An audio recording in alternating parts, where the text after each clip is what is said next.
A couple of years ago, I was done with GoPro. I vowed never to buy another one of their cameras ever again. So what on earth am I doing with their latest action camera, the Hero 13? The thing is, GoPros are actually really good cameras. They've got some amazing image quality, some fantastic features, and they're incredibly robust. The problem was though, that every time I hit that record button, I just wasn't 100% confident that they were going to do everything that I expected it to do.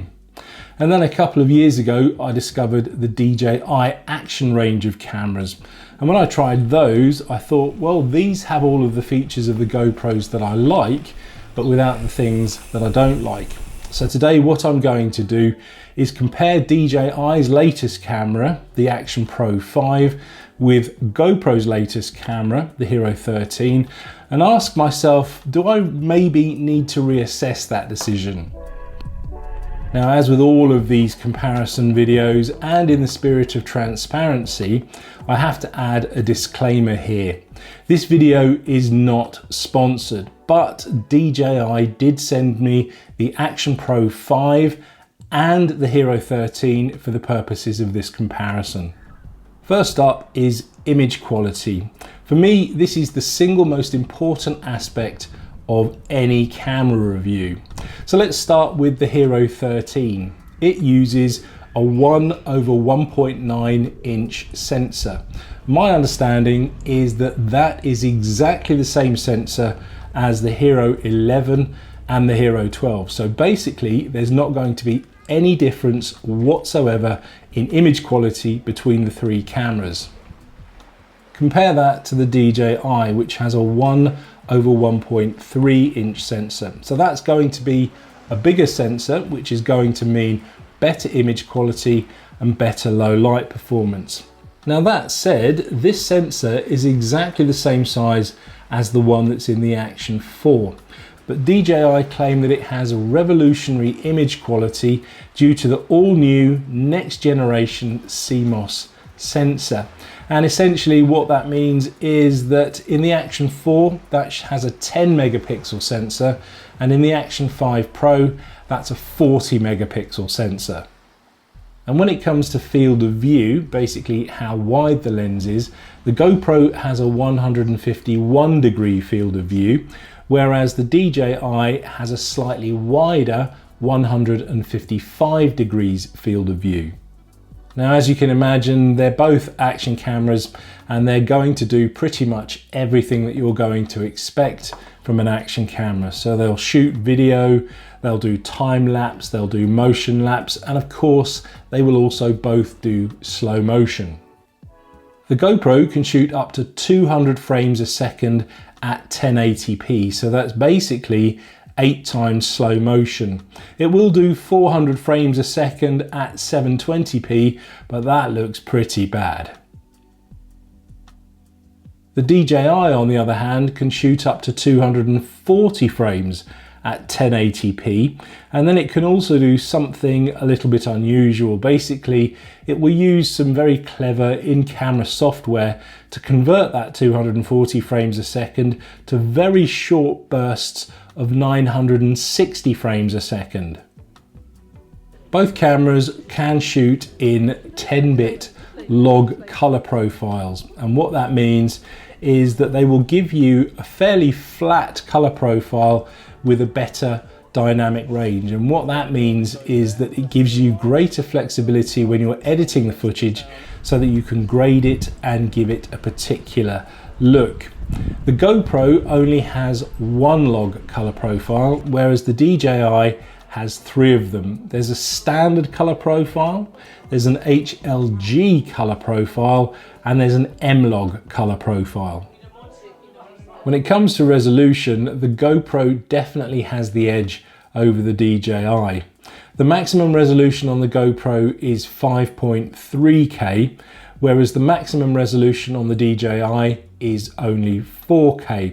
Now at 5.3K, you've got a very large image, and that's going to be absolutely fantastic if you need to crop in without losing any quality. But the downside there, of course, is that the file sizes are just going to be absolutely huge, and some computers may struggle to work with them. Now, because I normally make cycling vlogs on this channel, image stabilization is a really important feature for me. And as you can imagine, both cameras have excellent image stabilization, but obviously when you use it, it does crop the image somewhat. Basically, the stronger the image stabilization, the more the camera has to crop the image. And that's because image stabilization is all done electronically, and it needs kind of a little bit of a wiggle room within the image to be able to do that. Another really important feature for me is horizon leveling. I just hate seeing wonky horizons. And again, both cameras have two levels of this feature. So the first level is where the camera will just sort of level out any minor kind of inconsistencies in the camera angle. And on the GoPro, it will do that up to 27 degrees. But on the DJI, it will do up to 45 degrees. But what I have noticed with the DJI is that sometimes it does take a little while for that feature to kick in and the camera to settle down and let the horizon be perfectly level. The next stage of horizon leveling is 360 degrees. So basically you can turn the camera in a complete circle and the horizons will always stay perfectly level. And again, I think the GoPro has the edge here because you can have this feature while the camera's shooting in 4K, but compare that to the DJI where you can only have it in 2.7K or 1080p. If you're doing any pieces to camera, it's really important to be able to record good, clean, clear audio. And as you can imagine, both cameras do a fantastic job using the onboard internal mics. This is the sound coming in off the internal mics. I'll make it very clear which camera is producing which audio when you're watching the video. But I'm sure you'll agree that the audio on these internal mics is actually pretty good. If you want to use an external microphone, then both cameras also have that facility. On the DJI, you compare the mic 2, and again, the audio quality is absolutely fantastic. And here's the audio on the Action 5 coming in from the DJI mic. The Action 5 is a treat. Its footage is crisp and complete. It's rugged and sleek, it won't break in a week, and for cycling, it can't be beat. You can also use Bluetooth microphones with the GoPro, but the GoPro is a little bit more flexible. The DJI can only pair with the DJI mics, but the GoPro can pair with pretty much any Bluetooth mic, including the DJI mic and the brand new Instamic. And here's the audio coming in on the Hero 13 with the Instamic. The Hero 13 is here, but its updates aren't quite clear. They'll charge you a ton for features half done. It's the same GoPro every year. Normally I make cycling vlogs, and here's what a selection of typical shots look like filmed on the Action 5.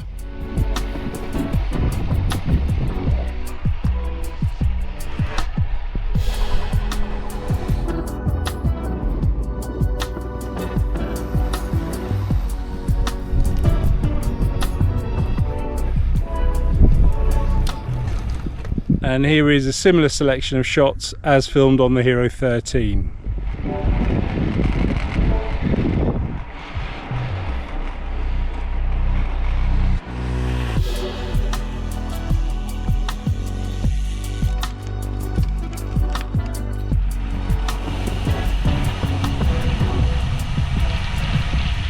Both cameras have dual screens. The GoPro has a large rear screen where you can see what you're shooting, and it's a touch screen as well, so you can change any of the camera settings, but the one on the front is merely for viewing, which is pretty good if you're doing a piece to camera so that you can see that it's all framed properly. The DJI, on the other hand, has two high brightness OLED screens. Both of them are touch screens, so you can change settings on both of their screens. And in fact, one of the first things that I noticed when I started using the Action 5 Pro was how much bigger the rear screen was compared to the Action 4. When it comes to battery life, the DJI definitely has the edge.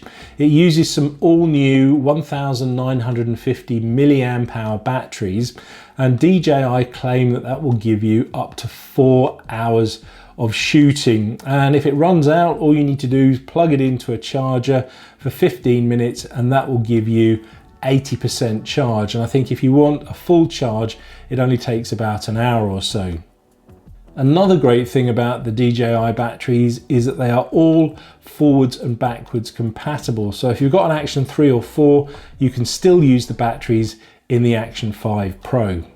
Compare that to the GoPro, which also has an all-new battery, which isn't backwards compatible. And that battery is only going to give you about 90 minutes of runtime. And again, it doesn't have the fast charge facility. A really useful and unique feature on the DJI is the internal memory. It has 27 gigabytes of internal storage, and this will allow you to shoot up to 2 hours of 4K footage. And this is really, really useful if you've done something silly like forgotten your SD card. We've all done that, haven't we? Something that I touched on very briefly earlier about the DJI is backwards compatibility.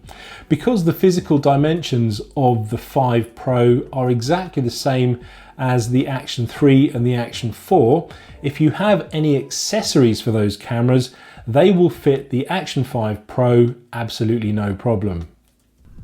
From what I can see of it, the Hero 13 is more or less exactly the same camera as the Hero 12, particularly in terms of image quality. The big difference though is with the lenses. The Hero 13 is designed to be used with all kinds of different lens accessories, so a wide angle adapter, a macro adapter, even an anamorphic adapter. And if that's the sort of business that you're into, then I think that would be a really, really good feature. So as with all of these comparison videos, the burning question is going to be which is the better camera. But that's not really an easy question to answer because it all comes down to your own use case scenario. For me personally, the really important things that I need are fantastic image quality, super reliability, image stabilization, horizon leveling, and of course the ability to record good quality, clean audio.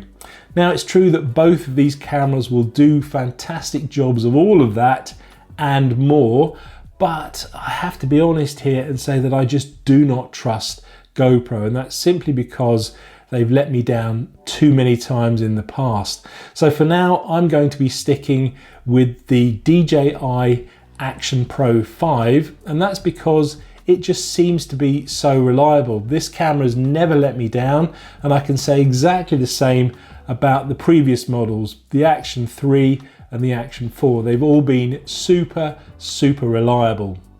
So if you'd like some more information about the DJI Action 5 Pro, I'll leave a link to their website in the description below. In the meantime though, thank you for watching, and I'll see you on the next one.